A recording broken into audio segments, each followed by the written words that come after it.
Okay, with Vivian Sorenson, Serpentine Pink is the feature film we were just talking about, like how to pronounce that name. So Serpentine, Serpentine, tomato, tomato, but I guess the correct is Serpentine, I guess, right? Serpentine I Pink. think it's like tomato, tomato. I don't know which is correct. So I actually Googled it, and Serpentine was the correct pronunciation from an English point of view. So, Oh, okay. Serpentinous. but that's what they Okay. say on the internet. So who knows if it's true? Okay. All right. Yeah. So it's a neo-noir thriller, I would call it, Yeah. genre-wise. It's played at the LGBTQ plus film festival, so it's got a lot going on. I A want to get future to your cult classic, we like to say. I want to get to your other because I was a big fan of your other the things that you did before, so I want to talk about that later. But let's talk about your feature film. So what kind of propelled you to kind of do this film? Like is it, you have a great career already as a showrunner. So what feature film independent? It's not an easy task to do. So what was your motivation to do the film? Well, my background is very much in directing scripted and mostly plays. And then I came into directing feature films and then went over to unscripted. So this is like full return back to exactly like the very like core, I think, of like of my my I don't know, my best self, I guess I would say. Have always sort of seen myself as like a person who looks out a window and loves to like tell the story of what I see outside the window. Yeah. But so this project, Serpentine Pink, came to me through one of the actors, and she plays Henrietta, Kristen. And she brought this project to me. Actually, the producer brought it, they both brought it to me. The producer brought it to me as well. And then I met with Kristen actually the day before the city closed down for COVID. Literally, we met that day and walked across the Williamsburg Bridge and was like, or Brooklyn Bridge, and was like, oh my God, what's about to happen? So there's something very like climactic in all of that, which I think is also like, you remember that that's the project in some way. But the Mm. project also speaks to me because the kind of theater that I did is very I like in developing playwrights. I like working with material that is both kind of expressionistic, but also lives in the real world. And I think that absolutely appealed to me. I'm from New Mexico, so the desert landscape is like deeply like the landscape of my dreams. Like I get it. Sam Shepard and was like, like very instrumental for me. I worked with a company and playwrights that sort of came out of a theater company that he had in New York City, and sort of this idea of like, that I don't need entirely normal constructs of something, and yet I am very driven by reality and story, and my background is storytelling. So something like Serpentine Pink, which started as a play, and Mm. then Megan Breen, who is our first playwright and screenplay writer, like that jump from play to movie was like just really straightforward for me. Like I just jumped in wholeheartedly. This movie made sense to me. I fell in love with it from the first time I read it. So it was a stage play because it's such a visual film. Like it's so like the way you photographed it. It's so just so interesting that I just figured it was original screenplay, but it came from it was a produced play before. Yes, yes, it was a produced play several times actually. I believe in LA. I did not see the play, Okay. and there was a video of the play. I did not want to see it. I wasn't the director, nothing to do with the fact that I didn't want to see their good work. I just Yeah. really wanted to interpret it myself. But it's fascinating to go from theater to movie. And my job, I felt like, because it was the writer, the playwright and screenplay writer's first movie. I felt like or it was my job to like, in the way that we, in a play, we can sort of like jump scenes and the lighting changes, and we allow the imagination to just sort of like make these jumps in time. In movies, it's so much more linear. So I wanted to make a thriller that was completely linear and to fill in some of those spaces as to like what happens. Like this couple fights, and they hit something in the road at night and they blame each other for that. So I wanted that, like all that driving in a car through the desert, fighting with each other. Like I filled in all those dots with visuals. And our locations were just um, our locations were just so enigmatic. Yeah, Like you're just in this. Can you hear me? Okay, I just I want can to hear make you sure. great. Okay, I just replugged my earbuds in. Gotcha. Yeah, so yeah, so just the locations themselves tell a story. And yeah, I can chime in and say that I called it like a kind of a Lynchian kind of tribute in the sense he just passed away as this podcast a few days ago, so it's kind of fitting that we're talking about it now. But then you have it on your website. It says a very David Lynch type of absolutely. film. Yeah, so it's just interesting that you brought up Sam Shepard. Uh, Yeah, obviously, that is a perfect, like they come together, yeah, no question, in Serpentine Pink. Like they're married to each other yeah, in this movie. Not that all the other artists that came together don't like bring their own story to it, but there's no doubt that they're inspiration. And I'm rewatching, we're watching Twin Peaks again right now, and I'm just like, oh my God, every shot. And that's what I wanted to do with Serpentine Pink was like every shot tells a story, like every location tells a story. Ron Hanks is, along with Larissa DeAndrea, our executive producer. Ron Hanks is our producer, and he found all those locations. And yeah, that was such a major part of filmmaking is like, where are you shooting in the story of that course. location tells? And I feel like locations also tell a story in this movie.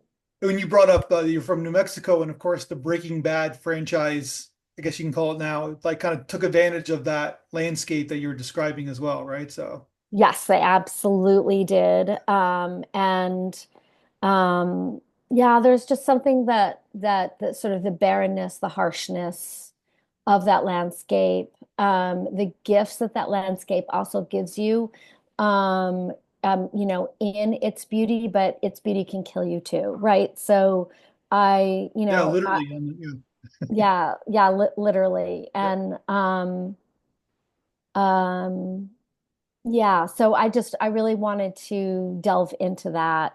And of course, we have these like two polar characters. It like the deer and the snake. The movie opens with a dance that for me is sort of like Greek drama, Greek theater in a way. It's like these powers of like love and pain and trauma and just sort of like playing themselves out in the desert. There's a dance that opens the movie. So so Megan was the playwright. She's a screenwriter. She's also has a producer credit, I see. And then you're talking about Kristen, who basically is one of the. Was she in the play as well? Were the other actors in the play as well? Yes, Okay. yes, absolutely. So Kristen, I think, yeah, almost all the characters were actually in the play as well. So I inherited actors that um, were in the play itself. Most all of them were. So So that was also interesting too for them to take.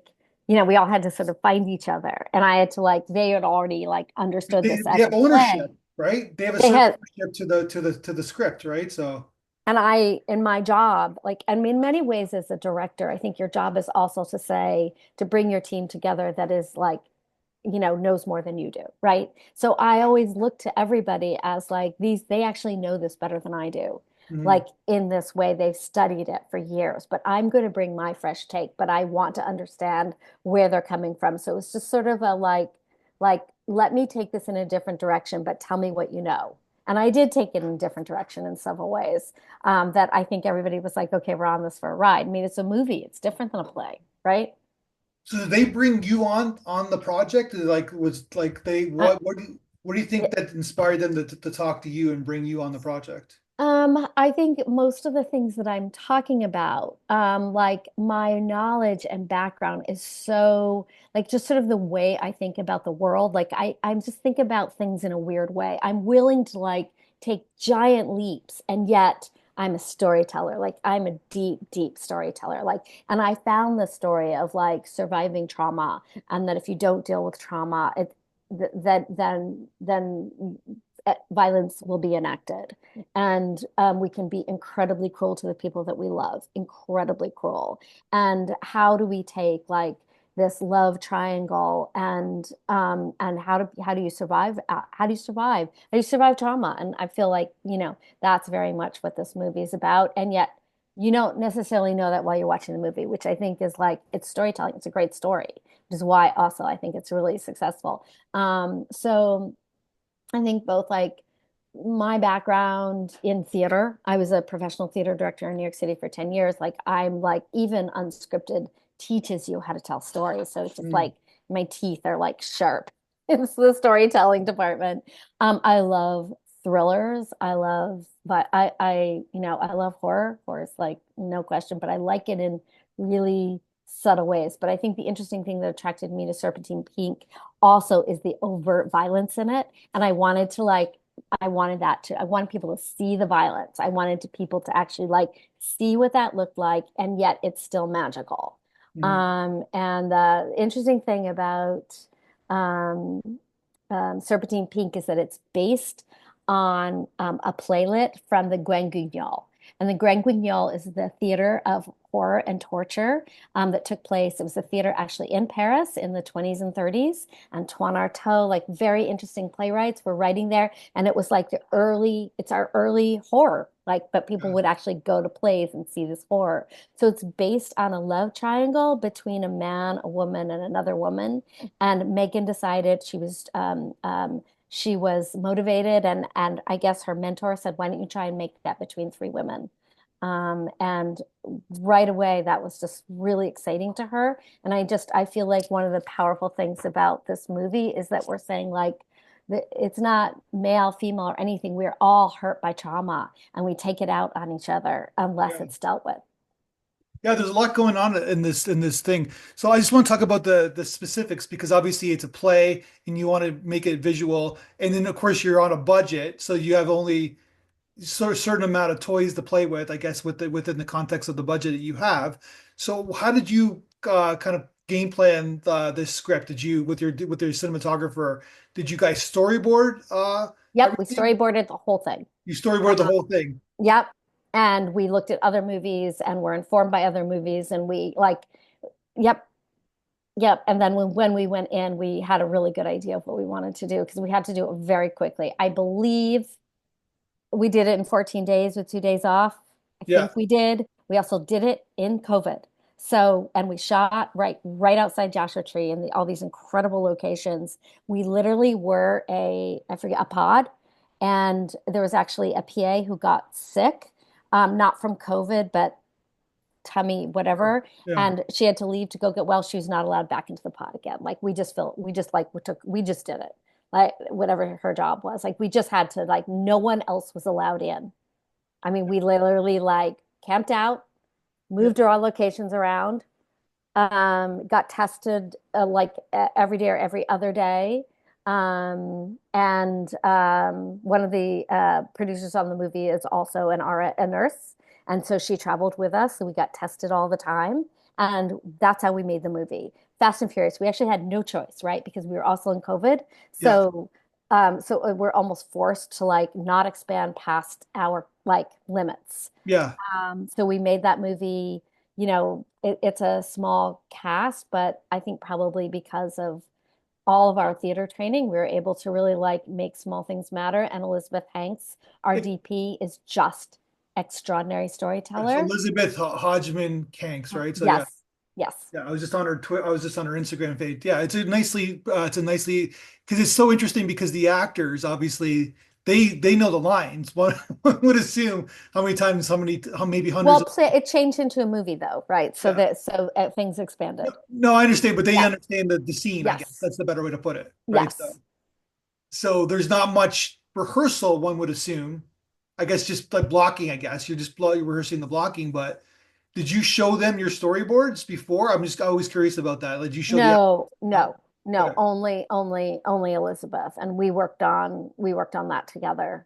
We would basically rehearse the scene a couple times, and then start shooting it. And we didn't have much time, right? But I don't think I would have like you can feel how these actors in Serpentine Peak know these roles. They know them so deeply.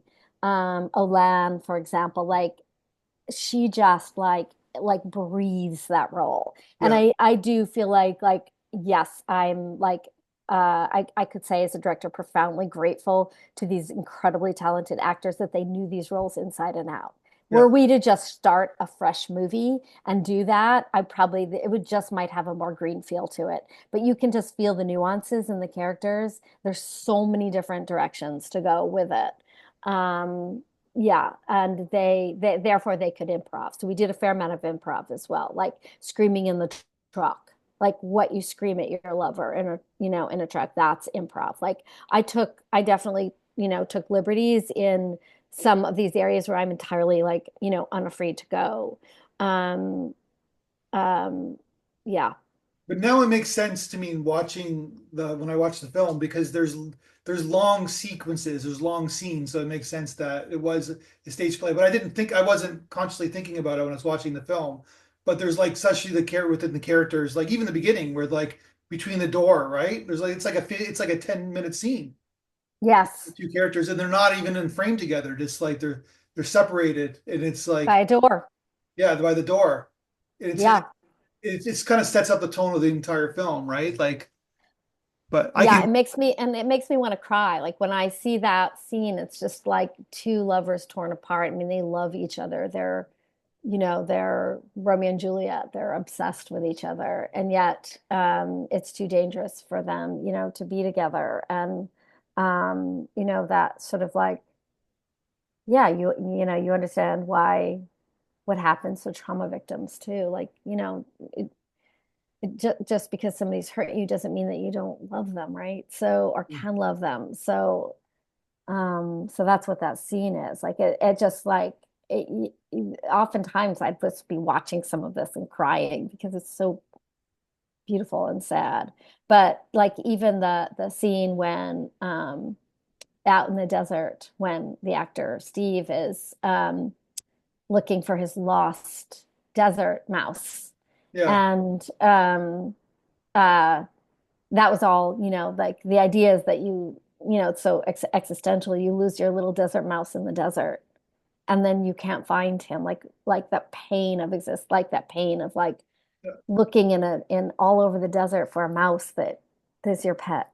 It's insanity. But it just spoke to me like the utter futility and yet sort of passion and love in that moment. Like I just love that. There's a lot of like close-ups, a lot of close-ups in the film. Like it sets the theme of your story, of course, because everything's kind of intense and Yeah. vulnerable. So it's like they're very a lot. Is it handheld? Is it was he was Yeah. working on? Lots of handheld. Yes. He was the cinematographer was shooting as she was camera operating as well. Yes. Okay, so she's Yeah, like we're a little movie. Yes. well, exactly. That's I Yeah, assume that, yeah. but Yeah. she's right there. Like she's Yeah. like intense, Yes. and you're like, are you like, and then she's got to focus, make sure that she's focusing. I'm just looking at the but then you're also being able to basically get these pages off quick, like in 14 days, I guess, right? Because it's a lot of long shots.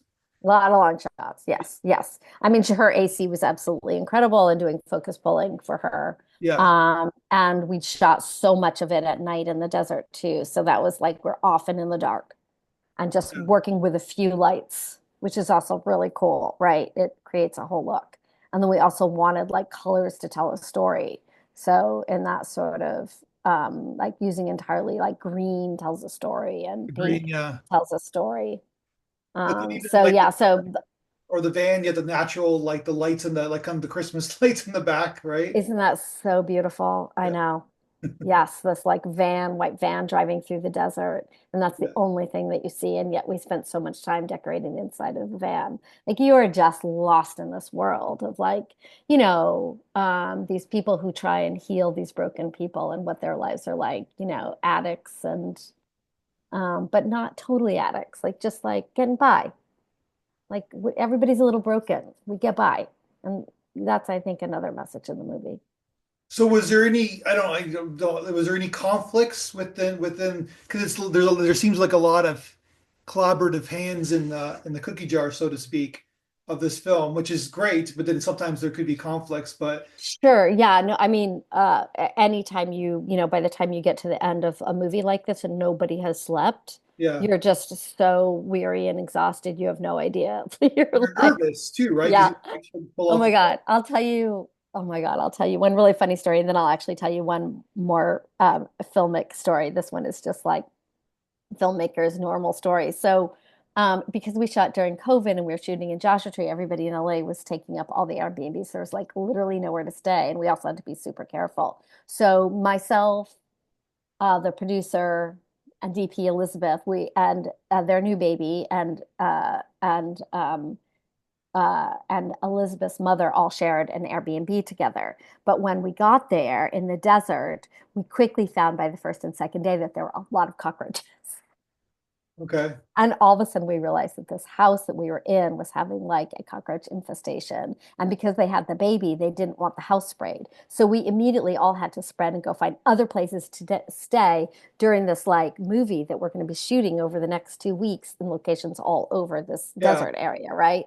So so they found an Airbnb that was like a little bit further away, and I just couldn't deal with, like, I need to be close to my locations. I'm ready to work all the time. I just didn't have the time to get in the car and drive all the time, right? So I ended up staying mostly in every location. Like I literally would just be like, I'm staying in the location overnight until everybody comes back in the morning. But it was this fascinating experience of like everybody would be gone. It would be nighttime, and I'd be like, in this like crazy adobe mounds in the desert by myself. Like it was just this like fascinating immersive experience in actually like storytelling. It was both exhausting and giving at the same time. But like classic that it's COVID, you're overrun by actually cockroaches. You have to leave. So you just like that's what we ended up doing. Anyway, I always think that story is like crazy, Yeah. bizarre, and hilarious.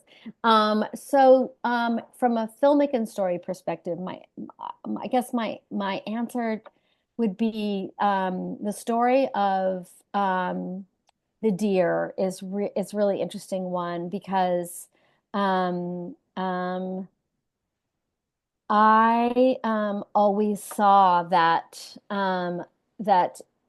I don't want to give too much away, spoiler alert, but I always saw that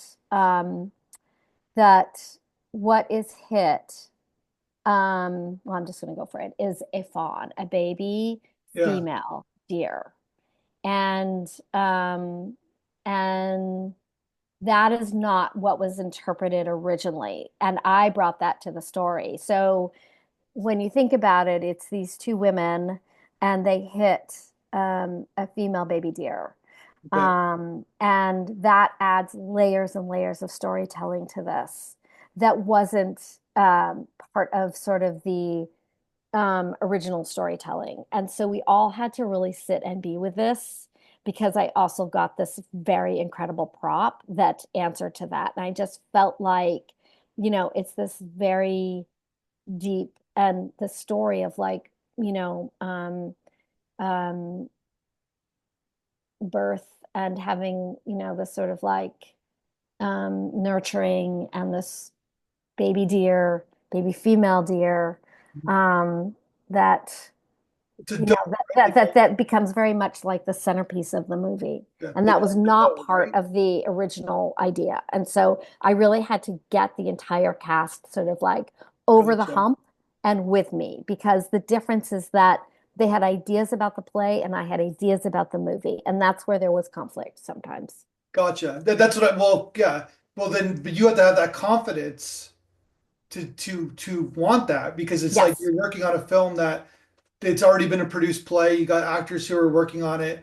They've been with the material longer than you have, but then this is a visual, this is a whole new medium, and you got to have that confidence. A lot of people wouldn't have that confidence to basically do what you did, right? Like it's Yes. I yeah, mean, yeah, yes, absolutely. I mean, I think I definitely think one of the things about directing a movie like this, particularly, there's real money being put into it, right? So like that's pressure. And you just like I do think that if I hadn't been a showrunner for years, if I hadn't had this all these years of directing theater, like I do just have confidence. Like I have wild confidence in my abilities. Like I'm unafraid. I'm fearless. Like I'm very much like that is absolutely an attribute of mine. Like I'm afraid of a lot of things. Trust me. Like a lot of things terrify me in the world today. But one of the things I'm not afraid of is sort of like that wild childlike part of myself that is just like I can do it. Like I'm that the creativity is something I'm not afraid of. So talk to me about the post production, putting the editing together. Nice sound design, nice music. I'm just curious about your process with that. And like I said, a lot of creative hands in the cookie jar, going through the material. What was your process putting the film together? I mean, kudos and hats off to our incredible editor, Sean Hardaway. He had also made a couple movies himself as a director, so he sort of got that sort of independent filmmaker's gene in him. He grew up, his father was a filmmaker, like so it's just very much in Yeah, him.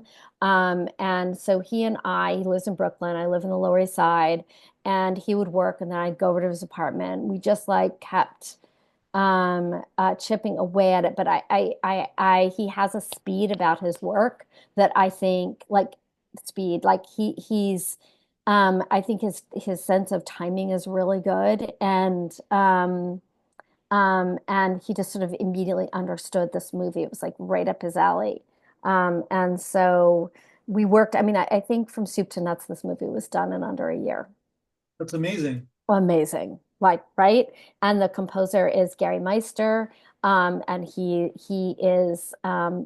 also has like the language of film. Everybody had a language of film or theater. Like everybody came at this with a lot of experience and knowledge. And I think Gary's like deep knowledge of movies and what made sense. And then Megan Breen and Gary wrote a couple songs together that I feel like, were super important in this movie. And that was really cool. And so Megan would write the words and then Gary would put it to music and then and then we had a vocalist sing. So and then so Gary was working simultaneously as we were editing. And of course, like it's low budget, so everybody has to put projects down to go work on like something that is gonna like, make the money. So Yeah. like sometimes we'd come back to it. But and then of course, like, the team of filmmakers, the producers also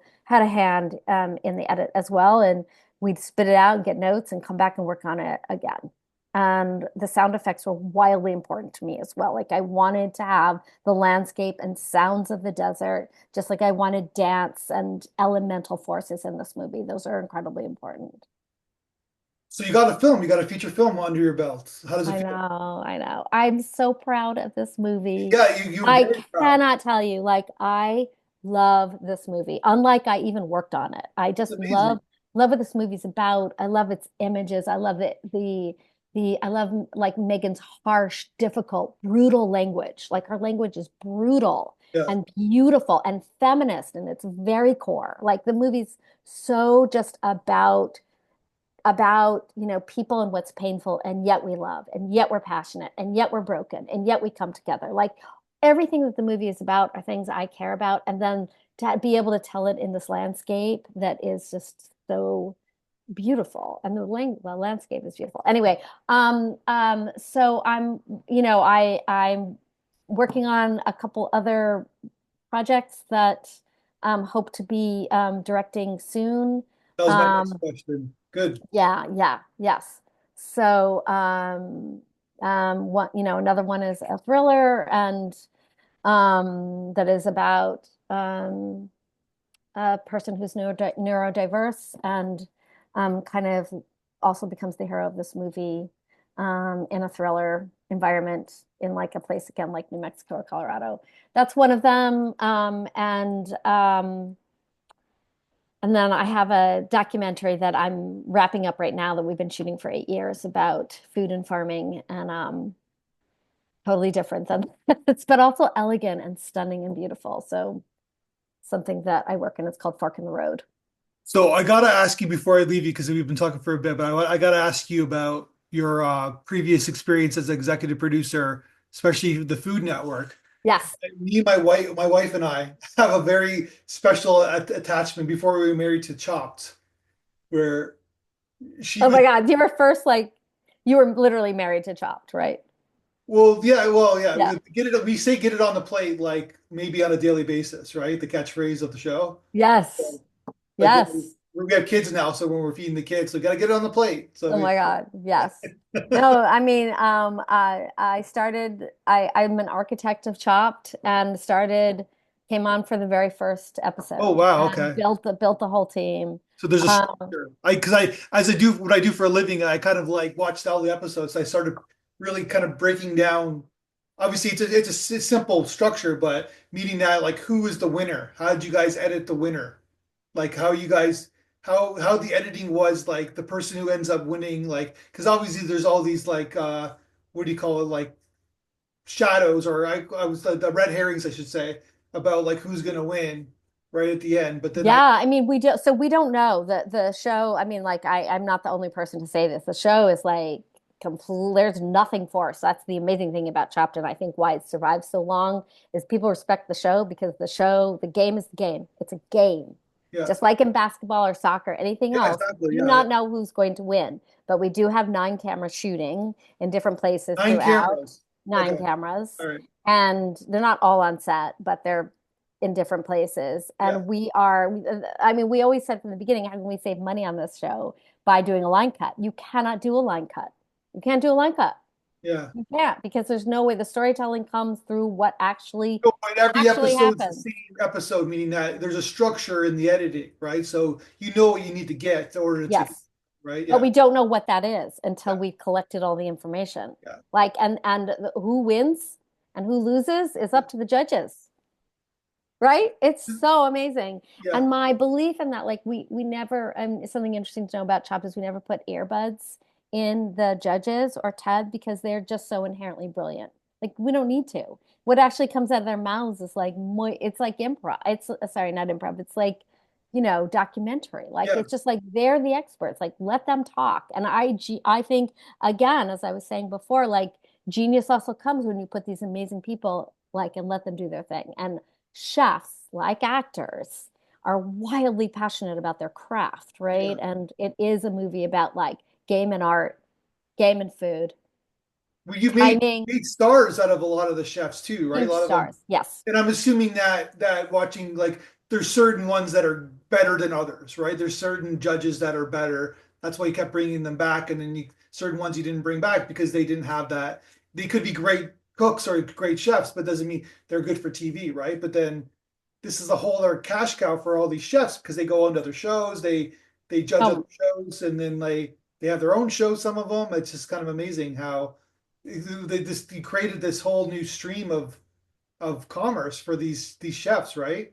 yes, absolutely. I mean, yeah, absolutely. They have all gone on to do, I mean, they're on, yes, they started, some of them, I mean, started small and grew into these, Yeah. like, yeah, they're, they they have their own series, like multiple series And from, Alex Guarnaschelli, who, yes, she had already started out with a couple shows, but like, she's a household name now. And it's funny because I'll tell this little story about her. She has this, you'll see it. She has this green stone necklace that she wears. And okay. in the beginning, she would be like, Vivian, I think I'm going to wear this stone necklace so that my fans start knowing, they start seeing something on me that they Yeah. start like identifying. And I was like, that is a great idea. And Good to so wear. you would Yeah. always wear this greenstone necklace, Yeah. like just things like that, that like as we like, and then like in the first couple seasons, it would be like, are the judges like warm or is there like a ferociousness to them? And like, what's the balance? And you'll see in different seasons, like you can feel it like in this season, it's like a little warmer to the competitors. And in this season, it's a little bit more like Yeah. daring them, but I mean, Jeffrey Zakarian, yeah, they've all just become household Well, names. because because American Idol, like which was this huge show, there's this we understand the context of judges. It was like it just was a good streamline to the cooking judges, right? Where like and then we get favorites, right? Because there's like, oh, that judge is on today. Good. I like her or I like him. Oh, I can't stand that guy. But it still makes us want to watch even if we don't like the person because what are they Absolutely. going to say now? What are they going to My wife keeps going, there's a one judge that I won't mention who she was, but maybe you remember the episode, the Minley episodes that you did, where she said, "Oh, like they're doing dessert," and she's like, "Someone made cookies," and she's like, "Cookies aren't dessert." And she said, and my wife's like, "Cookies are dessert," right? It was like this debate. Of, Oh, yeah, what's a sandwich? Let's yeah. start right there, right? Oh, What is a exactly. sandwich? What Yeah, constitutes a sandwich? yeah, What constitutes a taco, yeah. But are right? cookies dessert? Are cookies dessert? Yeah, hell Yeah, yeah. yeah. Because one of your judges was like adamant, like she Oh, criticized this person for making great cookies because it wasn't dessert. So yeah, it's yeah, just yeah. Yeah. I mean, one of the things I would love with Alex is sometimes we just would not know what was going to come out of her mouth because she would literally be like, this is drama, drama, pause. And we'd be like, is she going to say she loves it or she hates it? yeah. And we'd all just be like holding our breath. So much drama. Oh my God. So much You incredible learn, drama. but you learn a lot though, right? Because it's So like, much. yeah, as I Yeah, watching the I show. created Chop Junior too, which was also like, That's a oh yeah, that's great. And then you had Celebrity Chopped and yeah. Oh, so many celebrities. Everybody's been on Chopped. Yeah. yeah. Yeah. It's just like to build a tentpole series for the Food Network has been such an incredible thrill. And I'm so grateful for that opportunity. I'm grateful for Ted Allen, the host, because I got to know him on Queer Eye. I was a producer on Queer Eye. And I worked on a lot of his food segments, and we just became buddies. That's And great. then he insisted I come on board to direct Food Detectives, which was another series for Food Network. Yeah. And then when Chop started, um, he and Linda Lee, our executive producer, were like, "Yeah, we got to bring Vivian on." I guess I'm not part of those conversations, but that's how that all started. Back with Queer Eye. Did And you I heard about Queer Eye because I was working at Oxygen at the time, working with Isaac Mizrahi, and I like heard through the grapevines about this show. One of the executive producers, Lynn Sadowski, was talking about it, and I was like, I have to work on that show.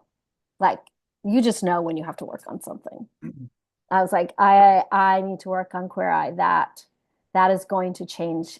That show is one of those shows that's going to it change my. did. It It did. kind of almost like I guess it's back or maybe it's back on, but it's like it was one of those crash and burn shows where like it had enormous success. It was in the pulp culture, like all of a sudden everybody knew about it, and then it just disappeared. Well, from my perspective, and then it's like nobody, then it just wasn't there anymore. It was just kind of Yep. funny how that worked. Yeah, well, and now it's back again, but But with yeah, like a different, it's changed because it can change but because it's cheap. But then like it changed. Like it was like it was like Glee. Glee was the same way. Where like it was on for a couple seasons, everybody talked about, it, and then it just like went away, right? But then yeah, yeah, still changed the tone of the future of change conversation. yeah, Like it changes our whole, that's the power of these unscripted television shows. They really can change yeah. culture.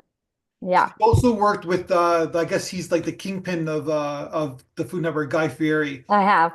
I gotta like with this guy, he's polarizing in himself, right? But he's entertaining.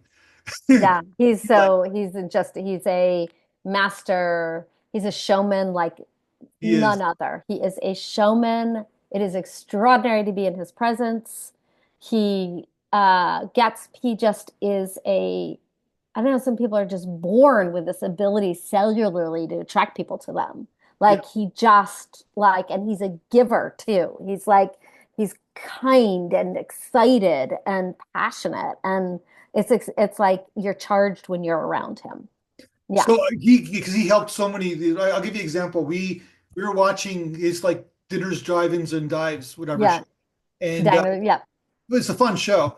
And my wife and I were watching it during the day, and I think it was the first time that it showed. And we're like, it was like a Mexican restaurant. Like when we were like, oh, let's go to that restaurant. And then like it was close to our in-laws are basically, so we all went and we got reservations, but it was packed. People were outside the doors. People were like, and they were like, just because it played on that show, right? It was like during the day. I don't know how many people were watching it. This is like basically Canada, but then all of a sudden it was like everybody's watching, everybody's going to this restaurant for weeks.